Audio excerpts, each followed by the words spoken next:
Sigurado ka ba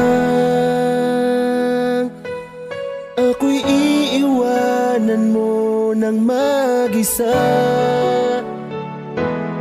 Baka nabibigla ka lang yata. Alam mo ba ang sinasabi mo, ito ay tatapusin mo? Alam mo ba ang aking mararamdaman? Bakit ka naman ganyan? Bakit mo ko pinagtutulakan sa tinuruan mo? Muna ako na masanay na di ka kausap.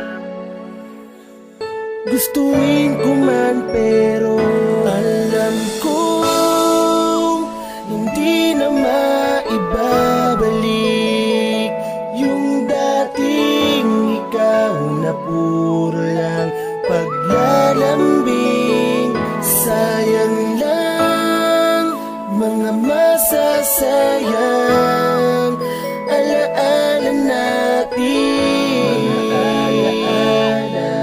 Dahil ang lahat sa atin ay tapos na. Ipapaalala ko lang kung paano mo ba ko pinaligaya sa gitna ng aking kinakaharap na dagok na kung wala kay baka di ko na kinaya. Inabot mo ang kamay ko at habang nabubuhay ako sa iyo aking tatanawin. Pero sa napakasimple pagsubok na dumating sa ating dalawa, ako ay binitawa buding. Yun ang hindi ko maunawaan nung sa akin ay palayuan na lumakad. Tinapos mo lahat sa pagkakamaling madalas mo na ginagawa. Lagi kita pinapatawad, di ba palagi mo ko pinagmamalakihan na kaya mo ko palitan para mo kong sinadya nagilitan. Habang nakatay iniiyak ka pero naisip ko siguro nga pagod ka na sa hirap na magkabila ang sitwasyon na dinaanan. Di mo na naisip ang ating naging kaligayahan at ang tanging nagawa mo mga ako'y iyong iwanan. Para kung nagpapakamatay sa ting sumasagi ang alaala na nakatatak sa utak. Sinanay mo kasi ako na kung hindi palagi magkasama sa telepono na magdamag magkausap. Gama ko na nagsasawa ka na sa dahilang madalas ka nang naaasiwa.